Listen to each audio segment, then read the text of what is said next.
السلام علیکم پاکستان، حمید نقیبی آپ کی خدمت میں حاضر ہے۔ ناظرین، ایران دنیا کو حیران پر حیران کیے جا رہا ہے۔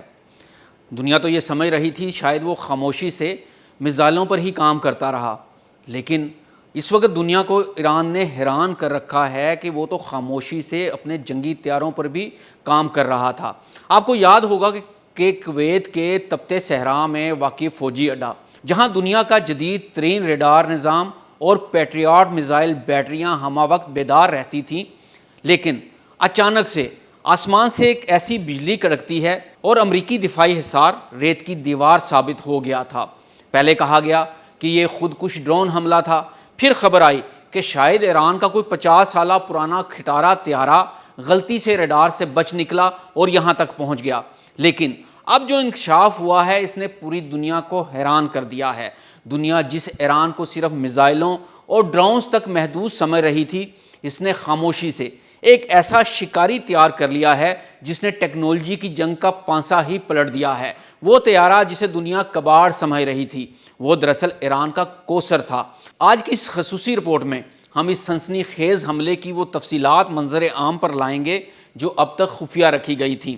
ناظرین، حملے کے فوراً بعد امریکی سیٹلائٹ تصاویر اور ابتدائی رپورٹس میں اسے ایک ڈرون حملہ قرار دیا گیا تھا۔ کیونکہ کسی کے وہم و گمان میں بھی نہیں تھا کہ کوئی پائلٹ بردار طیارہ امریکی ریڈارز کو چکمہ دے کر اتنے اندر تک آ سکتا ہے، اور وہ بھی کسی بڑے ملک کا طیارہ نہیں، ایران کا طیارہ۔ امریکہ تو یہ سمجھتا تھا کہ کسی کو یہاں پر مارنے کی جرت بھی نہیں تھی، لیکن جب ملبے کے تجزیے اور جدید سگنل انٹیلیجنس کی رپورٹ سامنے آئیں تو انکشاف ہوا کہ یہ کوئی خودکار مشین نہیں بلکہ ایک جیتا جاگتا پائلٹ تھا جس نے آپریشن ایپک فیوری کے دوران ناممکن کو ممکن کر دکھایا تھا۔ ناظرین، حملے کے بعد سب سے پہلے تو یہ پروپیگنڈا کیا گیا کہ یہ 1970 کی دہائی کا پرانا امریکی F-5 ٹائیگر طیارہ تھا جو شاہ ایران کے دور کا بچا کھچا تھا، لیکن اصل کہانی کچھ اور تھی۔ ایران نے دہائیوں سے جاری پابندیوں کو ہتھیار بنا لیا۔ انہوں نے دنیا کو یہ باور کروایا کہ ان کی فضائیہ اپاہج ہو چکی ہے، لیکن پس پردہ ہیسا کے کارخانوں میں ایک نیا کلون جنم لے رہا تھا۔ ناظرین، ایران نے دنیا کی آنکھوں میں دھول جھونکنے کے لیے کوثر کا ڈیزائن جان بوجھ کر F-5 جیسا رکھا تاکہ ریڈار پر یہ ایک پرانا اور غیر خطرناک طیارہ ہی نظر آئے، لیکن اس پرانے ڈھانچے کے اندر ایران نے جو ٹیکنالوجی چھپائی ہے وہی اصل تہلکہ ہے۔ تو آئیے دیکھتے ہیں کہ کوثر 18 سیریز کیا ہے۔ ایران نے 2018 میں اس کی بڑے پیمانے پر پیداوار شروع کی۔ یہ محض ایک کاپی نہیں بلکہ ایک مکمل ڈیجیٹل ری بوٹ ہے۔ ناظرین، جہاں پرانے طیاروں میں سوئیوں والے میٹر ہوتے تھے وہاں اب گلاس کاکپٹ ہے جس میں بڑی بڑی LCD سکرین لگی ہوئی ہیں۔ یہ طیارہ زمین سے صرف چند میٹر کی بلندی پر اڑنے کی صلاحیت رکھتا ہے۔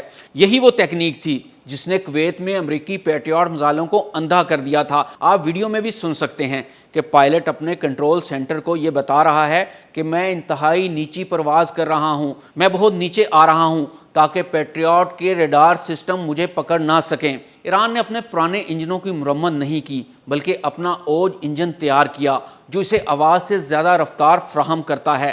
ناظرین، آپ کے ذہن میں سوال آئے گا کہ اربوں ڈالر کا امریکی دفاعی نظام ایک پرانے طیارے کو کیوں نہ دیکھ سکا؟ اس کی وجہ ایران کی ہائبرڈ وار فیئر تھی۔ ناظرین، جس وقت کوثر طیارے نے اڑان بھری، اسی وقت ایران نے سینکڑوں چھوٹے ڈرونز اور الیکٹرانک جیمرز کے ذریعے فضا میں ایک مصنوعی دھند پیدا کر دی تھی۔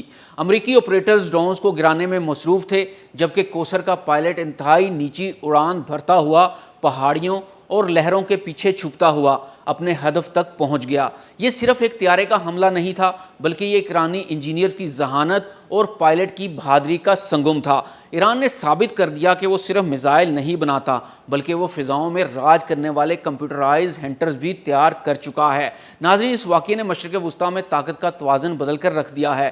اب تک سمجھا جاتا تھا کہ ایران کے پاس صرف دفاعی صلاحیت ہے، لیکن کوثر نے یہ پیغام دے دیا ہے کہ ایران اب جارحانہ فضائی کارروائی کی بھی بھرپور صلاحیت حاصل کر چکا ہے۔ اسرائیل اور امریکہ کے دفاعی ماہرین اب اس بات پر سر جوڑ کر بیٹھے ہیں کہ اگر ایران نے کوثر جیسے سینکڑوں طیارے ماس پروڈکشن یعنی سیریز میں تیار کر لیے تو کیا آنے والے وقت میں کوئی بھی اڈا محفوظ رہ سکے گا؟ کیونکہ ایران تو ان طیاروں سے بھی وہی کام لے گا جو اس نے شاہد ڈرون سے لیے ہیں، اور شاہد ڈرون پر قابو پانے کے لیے پوری دنیا کو نئے چیلنجز کا سامنا کرنا پڑا۔ ایران کا دعویٰ ہے کہ کوثر اب ان کی فضائیہ کی ریڑھ کی ہڈی بن چکا ہے اور یہ محض شروعات ہے۔ کویت کی بمباری نے ایک سچائی دنیا کے سامنے رکھ دی ہے، ٹیکنالوجی صرف وہ نہیں جو نظر آتی ہے، بلکہ وہ ہے جو وقت پڑنے پر دشمن کو حیران بھی کر دے۔ ایران کا کوثر ثابت کر چکا ہے کہ وہ خاموشی سے ایک عالمی طاقت بننے کی راہ پر گامزن ہے۔ کیا امریکہ اس نئے خطرے کا توڑ نکال پائے گا؟ کیا ایران کا یہ خفیہ کلون فضائی جنگ کی تاریخ بدل سکتا ہے؟ اپنی رائے کمنٹ سیکشن میں ضرور دیں اور ایسی مزید معلوماتی اور تحقیقاتی رپورٹس کے لیے ہمارے چینل کو سبسکرائب کریں۔ امین نقیبی کو اجازت دیجیے۔ اللہ حافظ۔